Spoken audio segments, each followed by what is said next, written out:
Hello, good evening, and welcome to our Saturday night episode of Brett's Old Time Radio Show, and welcome to my home here in beautiful Lyme Bay. The weather has been absolutely appalling. We've had so much rain and so much flooding, it's been bonkers. However, not been so bad today. It seems to have brightened up a little bit. We've had some blue skies and a little bit of sunshine. So if you did want to pay a little visit to East Devon, now probably wouldn't be a bad time to do it. I don't know what the forecast is right for the rest of the weekend, but hopefully it won't be too bad. Now then, welcome to another episode of Brett's Old Time Radio Show. Welcome to my home here in beautiful Lyme Bay, and a huge thank you for joining me once again for our regular late night visit to those dusty cold studio archives of old time radio shows right here at my home on the south coast of the United Kingdom. We've not been up to a huge amount today. We popped to a garden centre at lunchtime for a little coffee and a sticky bun, which is always nice, isn't it? But we've tonight decided that we're gonna have a night in, and I will say, because it's gone definitely a bit on the chilly side, we did light a fire. So we've got a lovely roaring fire in the grate, and we've just sat around. The boys have had hot chocolate with some marshmallows, so it's a really good time. I personally feel almost ready to put the tree up, but I know we're not allowed yet, so don't worry about it. Don't panic. I won't do anything silly. We've arranged a trip to Spain later in December, and I'm going over the night before Vicky and the boys, because I'm going to decorate the house. So we've got a bit going on and a bit to look forward to, so it's all quite exciting. I'm Brett, I'm your host for our Nighttime podcast. Welcome to another episode. I've got Facebook, Instagram and YouTube. They're all called Brett's Old Time Radio Show. Please, I beg of you, go and check it out, because it's all fun stuff on there, so it's definitely worth a bit of a look. Also, of course, we've got our Patreon supporter page at patreon.com/Brett's Old Time Radio Show. But look, it's time now, with it being a Saturday, for some mystery and adventure. This is an episode of yours truly, Johnny Dollar. It was first broadcast on the 13th of July, 1950. It's called The Calgary Matter. Wrigley's Spearmint Chewing Gum, the refreshing, delicious treat that gives you chewing enjoyment, presents for your listening enjoyment Edmund O'Brien as Johnny Dollar. Are you the insurance detective? That's right. Who's this? Johnny Doe for now. Do you want to crack the Calgary job? What? Calgary Products down in Camden. 300,000 payroll robbery on the first of the month. This isn't my kind of a gag. Try it on somebody else, Wait a minute. This is no gag. Check the Alliance Bonding Company in New York. They've kept it out of the papers. If you're interested, be at the same phone tomorrow night at 10. I'll call you.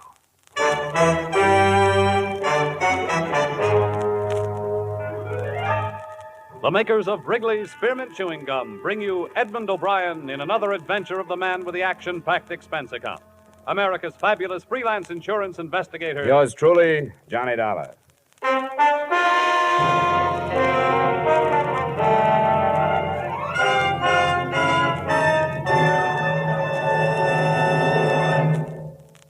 To make every day more enjoyable, treat yourself often to refreshing, delicious Wrigley's Spearmint Chewing Gum.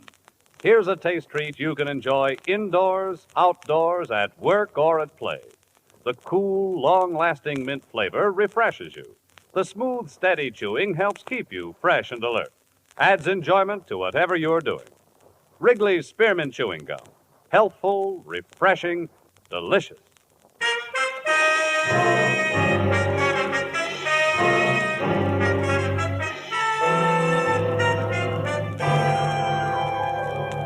Expense account submitted by Special Investigator Johnny Dollar to Alliance Bonding Company, New York City, New York. The following is an accounting of my expenditures during investigation of the Calgary matter. Expense account item 1, $10.50 transportation from my Hartford apartment to Alliance's Manhattan office.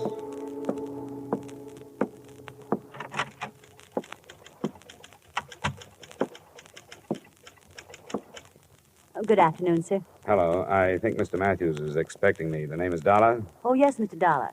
That door. Just go right in. Thank you. Yes. All right, Al, that'll be fine. The first bout starts at 8, but we don't care if we miss that. All right, I'll see you then. Sorry, but you can't hurry a son, you know. That's all right. I'm Johnny Dollar, Mr. Matthews. Yes, so I thought. Sit down, won't you? Uh-huh. Yes, sir?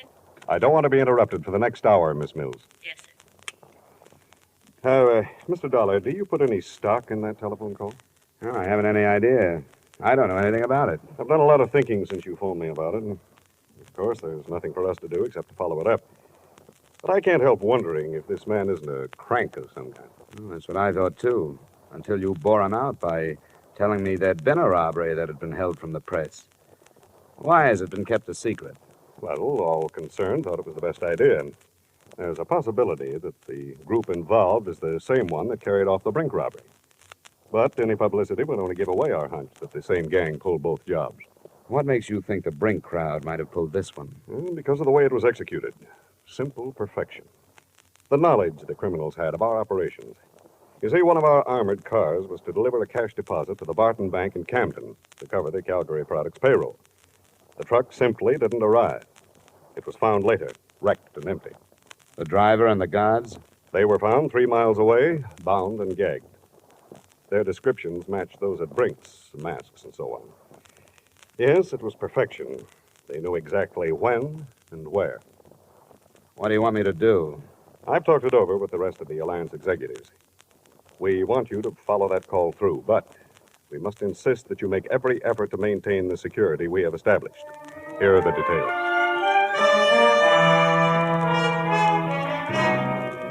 Expense account item 2, same as item 1, transportation back to Hartford. At 9:45 that night, I was in my apartment waiting for the promised call from John Doe. At 10:05, my phone rang. Johnny Dollar. Stanley, 3469. Yes? One moment, please. Philadelphia's calling. Philadelphia. Your call to Hartford is ready. Go ahead, please. Mr. Dollar, Yeah? what did you decide about the Calgary job? Well, what happened to the man I talked with last night? He didn't dare phone you tonight. He was afraid you'd be set up with the police to trace the call. I haven't talked to the police. Don't. If you do, it's all off. He doesn't want to be arrested. He wants to surrender to the New Jersey District Attorney's men. The guy I talked with last night? No, he wasn't involved with Calgary. It was a friend of his. You want to talk it over with him? Where? There's a room reserved in the name of Charles Randall at the Brantford Hotel in Bridgeport. Check into it between 7 and 8 tomorrow night. Sign the register, Charles Randall, 7458 Walnut Drive, Boston. Look, why doesn't he just take my address and come over here? He can't. Why not? Brantford Hotel, Bridgeport. If you're interested, be there.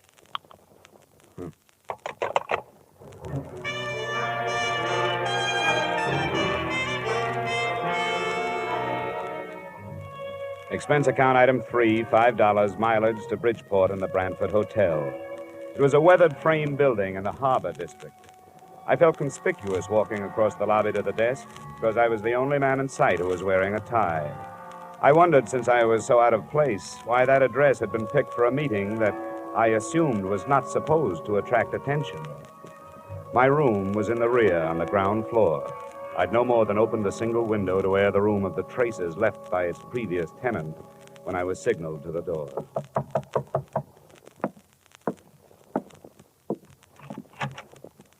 Dollar, Yeah. let me come in. You got a driver's license or something? Better than that. A private operative's license. Here you are. Thanks. I recognized your voice, but I thought I'd better make sure. Come on, we're going someplace else. Why? Because I'm not sure you weren't followed here. But I'll be sure we aren't going to be followed where we're going. I don't like it. It must be this way. You've got to believe me. He has to be careful. He doesn't want to get killed. What's the matter? The gang busting up? Come on, What started the trouble? Splitting the loot? Dollar. Don't bother with me. I can't tell you anything, because I don't know anything. Believe me, I'm only doing this to help him out. You don't have to come if you don't want to. Where do we go? You won't be coming back here. Don't leave anything but the keys to your car. Somebody will drive it out. Do you know where I parked it? It's the green coupe, isn't it? Yeah. He knows. Not through the lobby. There's a rear door. My car is parked just outside.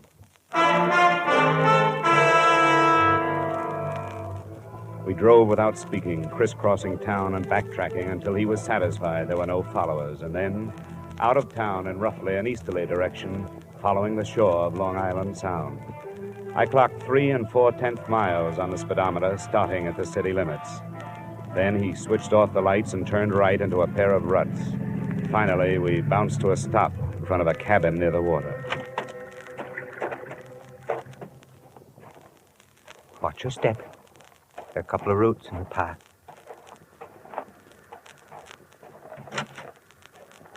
Did he come? He's here. Good. You wait in the car, will you? I don't think it'll take long. The first thing that impressed me as I walked past her into the single room was her youth. She didn't look much over 20. In spite of rather nondescript short brown hair and a band of freckles across an Irish nose, she was attractive. She was very small, and her violet eyes were very frightened. I'm glad you've come. Where's the man I've come after? He left. He decided at the last minute that it would be better if he didn't meet you tonight. Look, I've had enough. I don't play this way. I don't like to be made a fool of. But you aren't.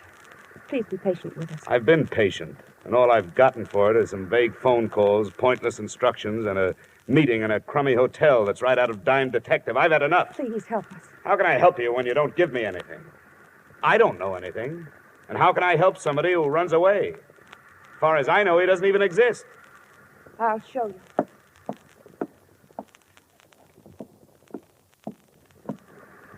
Open it. His share of the Calgary money's in it.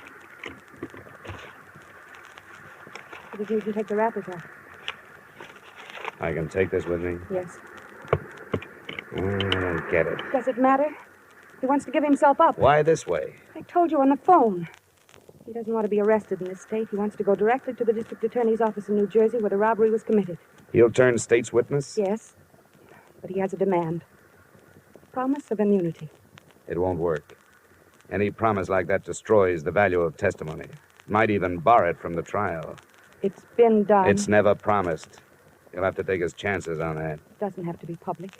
You can try, can't you? Sure, I can try it, but I won't get it. Anything else? Yes. He wants to be placed in protective custody until after the trial. How many other men were in on the job? He wouldn't tell me. I can't tell you anymore. Will you go to New Jersey? I'll have to have 2 days. I may not be able to see anybody tomorrow. All right. We'll call your Hartford number both nights at 10. You'll have to go now. Please do your best.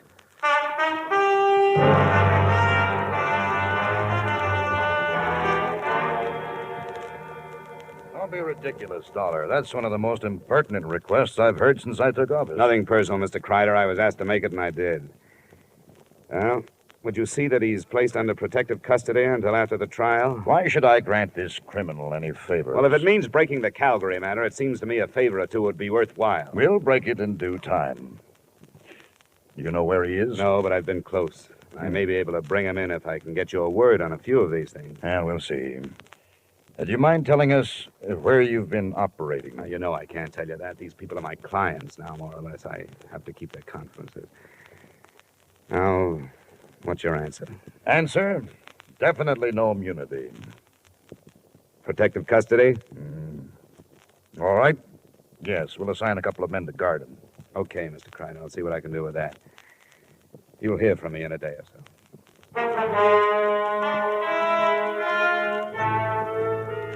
Expense account items 4 and 5, $40 traveled from New Haven to Trenton, New Jersey, and from Trenton back to Hartford. I reached home too late for the phone call that first night, but it came the next, promptly at 10, from Boston this time.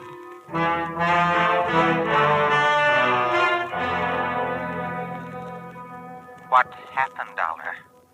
How did you make out? No worse than I expected to. Protection, but no immunity. Oh, that's not so good. They weren't too happy with the situation. I think because they want to make an arrest themselves. Were you followed? Yeah, 2 men. They're watching my building now. I can lose them if you still want to negotiate. Can you come to Boston? Tonight? Yes, if you're sure you can shake the New Jersey men. Where do we meet? You're sure your line isn't tapped? They haven't had time, but they will if you don't quit stalling. Drive up through Springfield and Worcester. Just outside Boston, you'll pass through Auburndale. On the other side of it, there are 2 bridges. After you've crossed the second one, pull off the road and wait. All right, I'll be there. Well, let me tell you something. This is the last trip. Get your man off the dime. I can't spend the summer touring New England.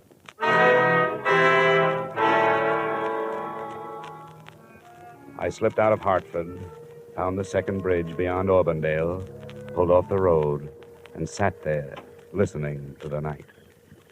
I sat there for an hour before anything happened.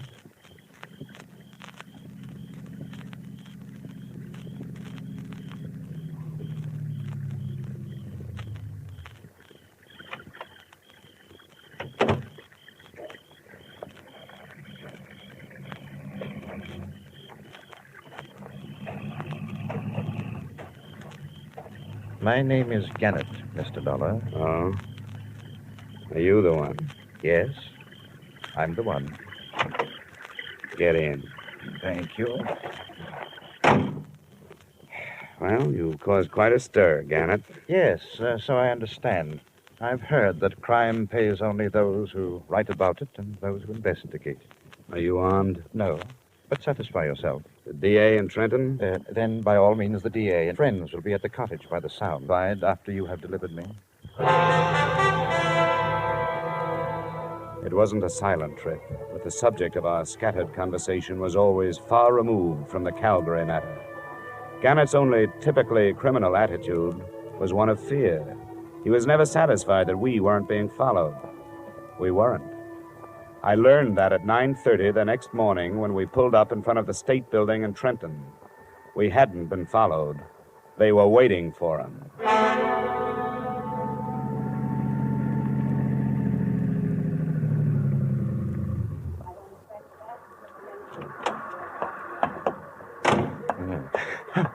Al, no, don't!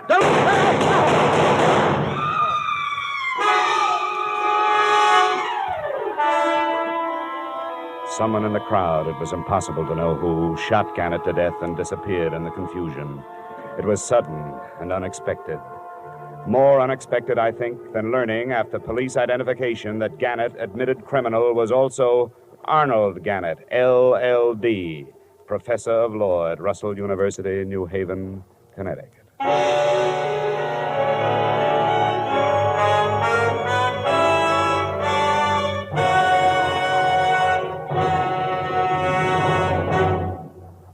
To make every day more enjoyable, treat yourself often to refreshing, delicious Wrigley's Spearmint Chewing Gum.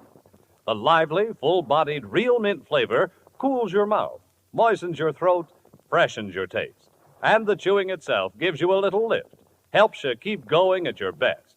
So for real chewing enjoyment that's refreshing and long-lasting, always keep Wrigley's Spearmint Chewing Gum handy. Healthful, delicious Wrigley's Spearmint Gum will make every day more enjoyable. And now, with our star, Edmund O'Brien, we return you to the second act of yours truly, Johnny Dollar.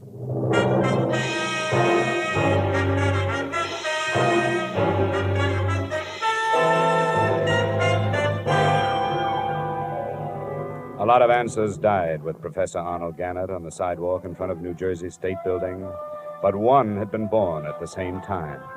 They answered why the police of 6 states had made no progress in the Calgary case. They'd been following usual procedures, carrying out their investigations in criminal circles. There was nothing for me in Trenton except the possibility of a session of questioning by the district attorney's men, so I faded out of sight and started back towards the cottage on Long Island Sound.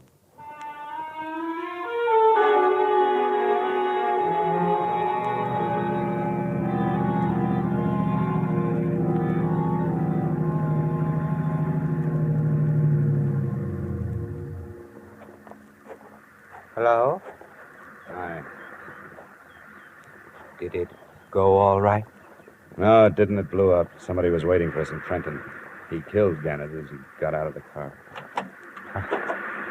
I thought we were careful enough. You were careful here and in Boston, but nobody was following you. They knew where he was going and waited for him. How did they find out? I don't know. He never told me anything about it. Where's the girl? She's asleep. She stayed awake all night. I don't know what this is going to do to her. She's his wife. She'll have to know. You're right. It'll be in the papers tomorrow, won't it? She was going back to New Haven in the morning. But I can't do it. I don't want to go in. I think you'd better. I don't know who you are, and so I don't want to lose track of you. Come on in with me. Very well.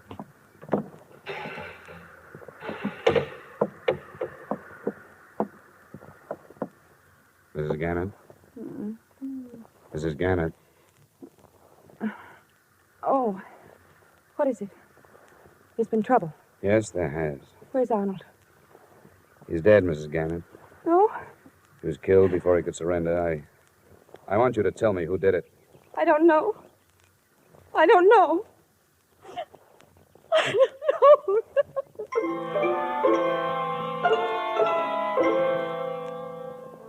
I gave her an hour to get hold of herself. During that time, I learned that the other man at the cottage was Earl Becker of Bridgeport and a gardener at Arnold Gannett's school. Enclosed, please find a copy of his statement. I'd known Arnold Gannett since he was a student at Russell University. We got to be good friends when we started to fish the Sound together. We didn't have anything else in common, but that sort of thing draws men together. I didn't know anything about the robbery until he told me he was in on it. That's all he told me. When he asked me to help him surrender, I said I would. When I returned to the cottage, Mrs. Gannett was dry-eyed. Mr. Dollar, I appreciate what you've done. You tried to help us, and I know that you're not to blame for anything. Well, there was no way to stop it. It's all finished now. Now I want you to go back to Hartford. Oh, it's not as simple as that. I've put myself out on a limb with the New Jersey district attorney. I won't get off it until this is cleared up. Are you telling me the truth when you say you don't know who your husband was teamed up with? I don't know. He wouldn't tell me. He said it was safer if I didn't know. What did he tell you? Nothing until after it was all over. 2 weeks after. And I knew he was awake at night because something was troubling him. He couldn't lie to me. Your husband was a brilliant man, a doctor of letters. How did he get mixed up in this thing? On Tuesdays, he taught criminal psychology. Before the end of the semester, there was a lot of discussion on the Brink robbery in Boston. And he thought he had the best theory of all.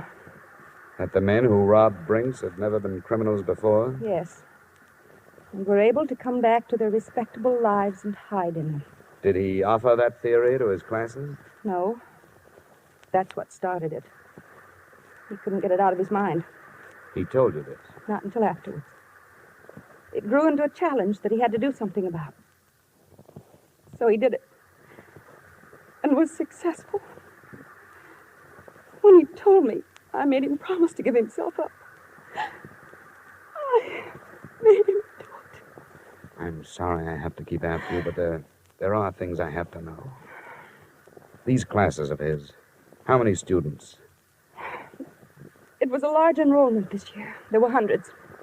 Did your husband ever mention a man named Al? Oh, there were so many. I can't remember. Well, he must have kept records. Where can I find a list of his students? At our house in New Haven. Well, then we'll have to go there.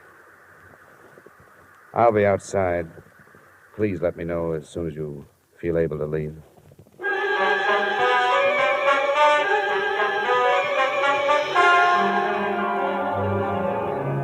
By now, the time element had become important. I knew that before long, the police would be swarming into Gannett's house and make my search impossible. I also knew I'd be dragged back to New Jersey for questioning. On the way into town, I tried to get some more information from Mrs. Gannett, but no luck. She apparently knew nothing of her husband's actions. It was 6 p.m. when she opened the door of Professor Gannett's office. Across one wall stretched a row of file cabinets, his records and lists of students.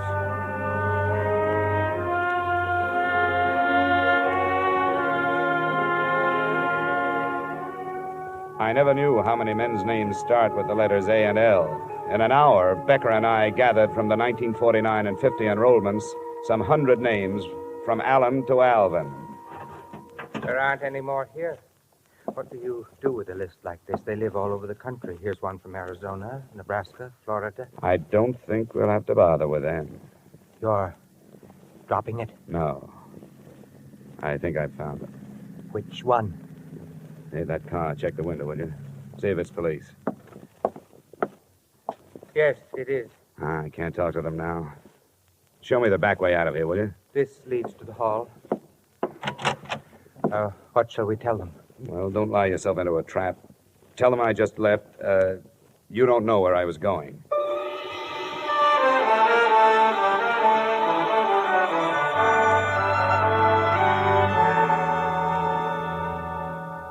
Have you read the papers, Mr. Matthews? Professor Gannett? Yes, it's hard to believe. You knew him? Yes, I'd met him. I'm awfully sorry about this. But now you know how the robbery was carried off with such perfection, don't you? What do you mean? You mentioned it yourself. They knew exactly where the armored truck would be and when. Your son Albert was a student of Professor Gannett's.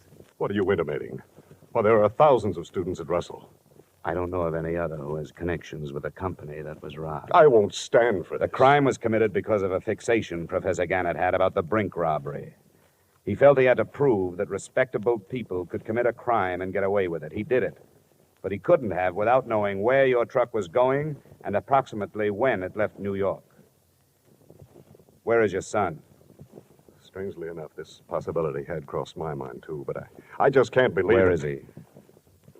He's in his room, packing for a canoe trip up in Vermont. Which one is his room? I'll show you. Come on, it's upstairs. Your suspicions are very strong, aren't they? Yes, they are, Mr. Matthews. What have you learned about my son? That his name is Albert. Then there is no proof. I don't know.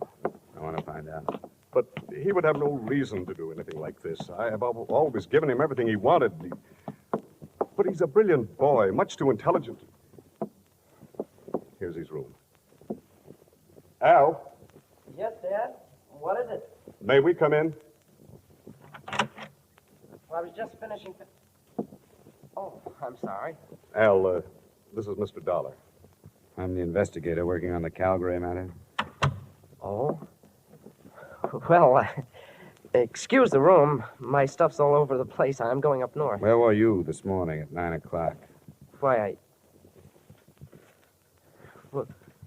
What is this? Where were you? I don't see that it makes any difference. It does. Because I was with Professor Arnold Gannett at 9 o'clock. Before he was killed, he called to somebody named Al. What does he mean, Dad? I don't understand. Mind if I look over your room? For what? For a gun. A .38 from the sound of it. The police will be able to check the slugs that killed Gannett. Dad. Yes, Albert? Dad, I did it. I don't know why. I don't... What'll I do? I don't know. Dad, it wasn't supposed to end like this. Dad. I can't help you now, son. All right. All right, then I'll get away. No, you don't. It's no use. Get away. Get away from me. Oh. I'm sorry, Mr. Matthews. Yes, Mr. Dollar. I'm sorry, too.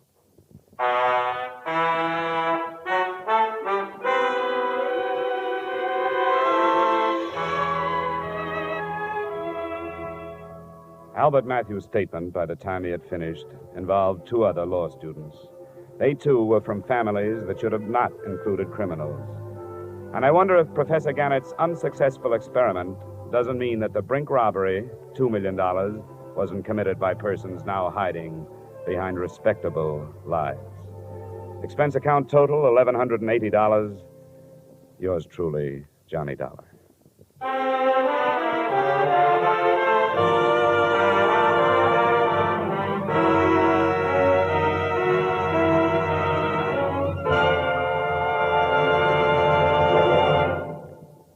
Remember, friends, to make every day more enjoyable, treat yourself often to refreshing, delicious Wrigley's Spearmint Chewing Gum. There's lots of cooling, real mint flavor in every stick. And chewing Wrigley Spearmint helps keep you feeling fresh and alert. You feel better, work better, get more fun out of doing things. So indoors, outdoors, wherever you go, keep some healthful, refreshing Wrigley Spearmint chewing gum handy. To make every day more enjoyable, treat yourself often to delicious Wrigley's Spearmint chewing gum.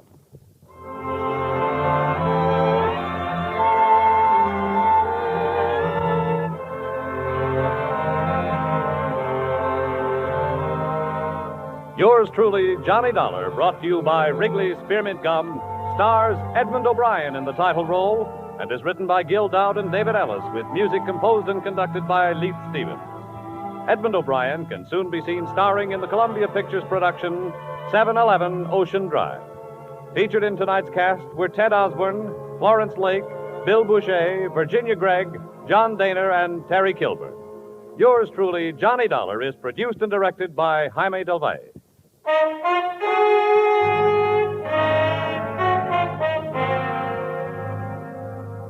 The makers of Wrigley's Spearmint Chewing Gum hope you've enjoyed tonight's story of Johnny Dollar and that you're enjoying delicious Wrigley Spearmint Chewing Gum every day. We invite you to join us again next week at the same time when, from Hollywood, Edmund O'Brien returns in another adventure of Yours truly, Johnny Dollar.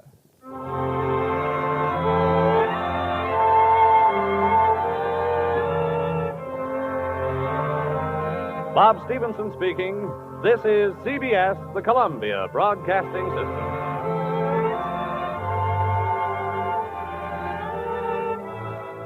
Welcome back. I hope you enjoyed our latest adventure with yours truly, Johnny Dollar. And don't forget, we're going to be back tomorrow with The Saint going live at 5 p.m. GMT. As mentioned earlier, we've got a supporter page, patreon.com/Brett's Old Time Radio Show. But for now, thanks for listening. I'll be with you 7 days a week, each and every week, and I'll see you tomorrow, shall I? On Brett's Old Time Radio Show. Love you. Bye.